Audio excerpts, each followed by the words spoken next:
Hello दोस्तों, आप सभी का स्वागत है वीएफएक्स बॉय पर। तो ये इस सीरीज़ का 6th टॉपिक है और बिना किसी देरी के आज हम शुरू करते हैं। आज का टॉपिक है मैट पेंटिंग। चलिए इस बारे में बात करते हैं।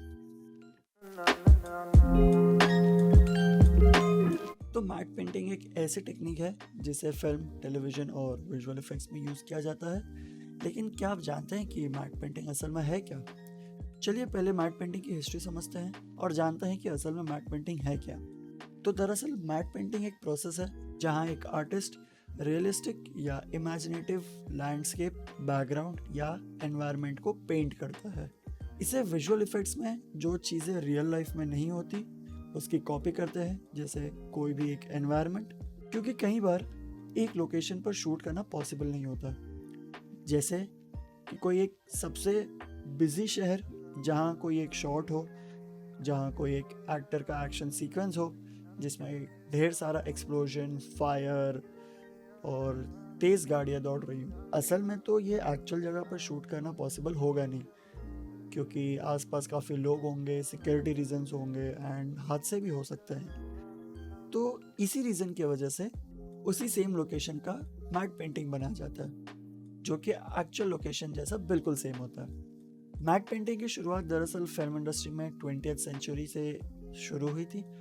पिछले दिनों में इस टेक्निक का इस्तेमाल कैनवास पर पेंटिंग करके किया जाता था, लेकिन डिजिटल एज के साथ कंप्यूटर ग्राफिक्स और सॉफ्टवेयर आए, जिससे मैट पेंटिंग काफ़ी आसान हो गया। तो इसी के साथ बात करते हैं कि मैट पेंटिंग के कुछ मेन टाइप्स क्या है।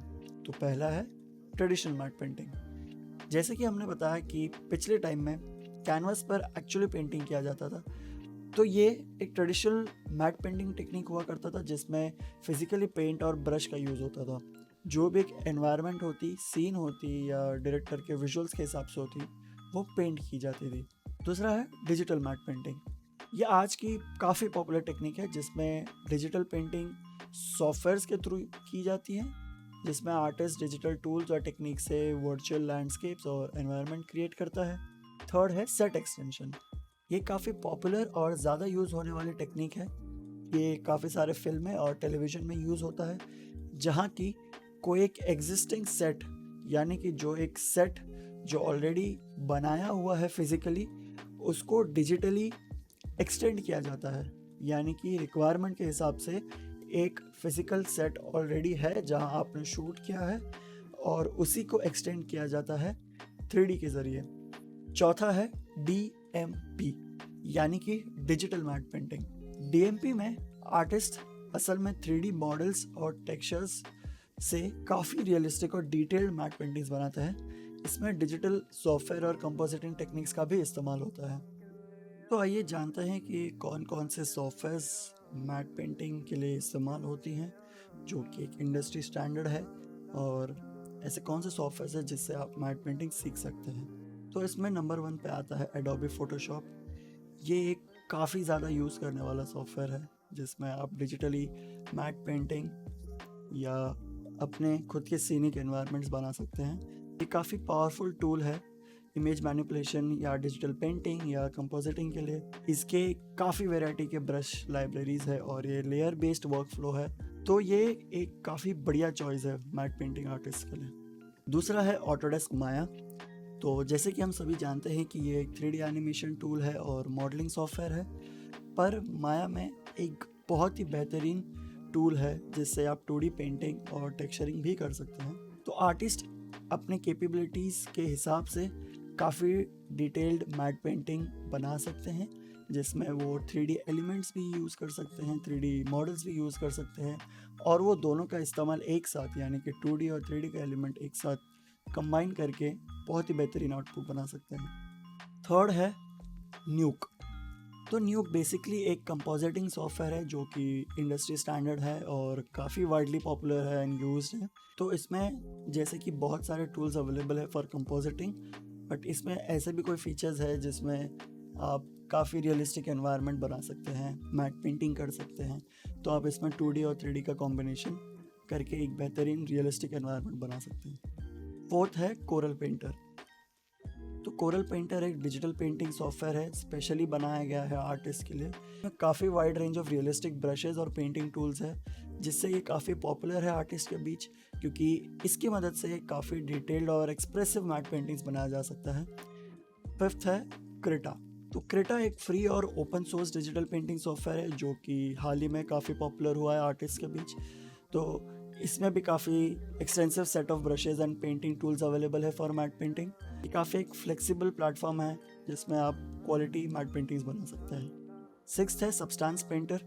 सब्सटेंस पेंटर तो प्राइमरली एक 3D टेक्सचरिंग सॉफ्टवेयर है, बट इसमें भी काफ़ी प्रोजेक्शन टूल्स और पेंटिंग टूल्स हैं जो मैट पेंटिंग के लिए यूज़ हो सकते हैं। आर्टिस्ट डायरेक्टली 3D मॉडल्स को यूज़ करके प्रोजेक्शन टेक्निक्स के साथ काफ़ी डिटेल्ड और रियलिस्टिक एनवायरनमेंट्स बना सकते हैं। तो ये था सॉफ्टवेयर जो इंडस्ट्री में यूज़ होती है या आप भी यूज़ करके मैट पेंटिंग सीख सकते हैं। तो आइए जानते हैं कि मैट पेंटिंग सीखने के चैलेंजेस क्या है और आप मैट पेंटिंग कैसे सीख सकते हैं। मैट पेंटिंग सीखना काफ़ी एक्साइटिंग और रिवॉर्डिंग जर्नी हो सकती है, पर इसमें कुछ चीज़ों का आपको ध्यान रखना पड़ेगा। जैसे कि आपको ट्रेडिशनल आर्ट स्किल्स में मास्टर करना पड़ेगा, आपको समझना पड़ेगा कि ड्राइंग कैसे होती है, पेंटिंग कैसे होती है, कंपोजिशन और कलर थियोरी कैसे की जाती है। आपको इन सभी चीज़ों का एक सॉलिड बेस बनाना पड़ेगा ताकि आप एक रियलिस्टिक मैट पेंट बना पाएँ। इसमें आपको रिसर्च काफ़ी करनी पड़ेगी, क्योंकि रिसर्च मटेरियल के बिना आप कोई भी रियलिस्टिक एनवायरनमेंट नहीं बना पाएंगे।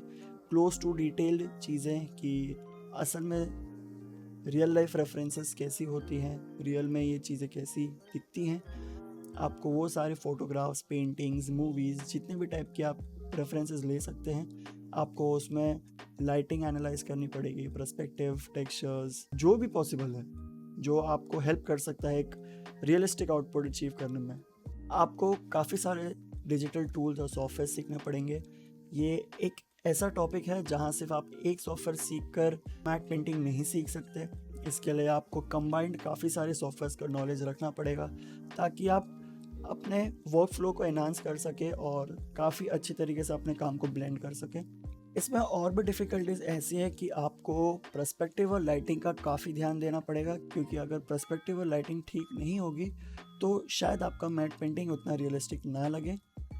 दूसरी बात यह है कि आपको 2D और 3D एलिमेंट्स का कॉम्बिनेशन या तो कंपोजिशन करना आना चाहिए, क्योंकि अगर आप उन दोनों एलिमेंट्स को कंबाइन नहीं कर पाओगे और वो इसकी लाइटिंग पर्सपेक्टिव कन्विंसिंग नहीं लगेगी। एंड ये तो है ही कि आपको अटेंशन टू डिटेल रखना पड़ेगा या आप कैसे टेक्सचर्स को, रिफ्लेक्शंस को या एटमॉस्फेरिक इफेक्ट जैसे फॉग, हेज, लाइट, ये सबको कैसे मैनिपुलेट कर सकते हैं। इसी के साथ साथ आपको कॉम्प्लेक्स मैट पेंटिंग्स बनाने के लिए आपको प्रोजेक्शन मैपिंग, कैमरा प्रोजेक्शन या तो mat painting in 3D software कि आप सारे एलिमेंट्स को एक साथ कंबाइन करें।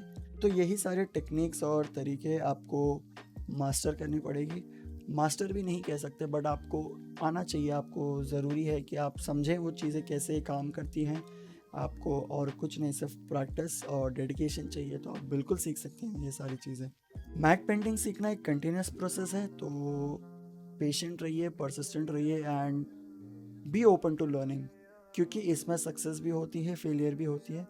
प्रैक्टिस ज़रूर करें, रेफरेंसेस ज़रूर ढूंढें और आपके आसपास अगर कोई आर्टिस्ट है तो उससे फीडबैक ज़रूर लें, क्योंकि उनका प्रोफेशनलिज्म आपको आपके स्किल्स सीखने में काफ़ी मदद कर सकता है। तो गाइज़, ये था आज का टॉपिक मैट पेंटिंग। इसमें मैंने होपफुली सारे टॉपिक्स क्लियर कर लिए हो, लेकिन अगर आपको अभी भी डाउट है तो प्लीज़ आप कमेंट कीजिए। मैं कोशिश करूँगा कि आपके सारे सवालों का जवाब दूँ। इसी के साथ आज का टॉपिक ख़त्म करते हैं। ये काफ़ी लंबा टॉपिक था, इसलिए मैंने एकदम डिटेल में समझाया है। आशा करता हूँ कि आपको ये वीडियो पसंद आया होगा। अगर आप ऐसे और भी वीडियोस देखना चाहते हैं तो प्लीज़ मेरे चैनल को सब्सक्राइब कीजिए और वो बेल बटन दबाइए। मैंने पहले भी बहुत सारे वीडियोस डाले हुए हैं VFX से रिलेटेड, तो आप उन सारे वीडियोस को मेरे चैनल पर देख सकते हैं। तो गाइस, इसी के साथ आप सीखते रहिए और क्यूरियोसिटी बनाए रखिए। Thank you.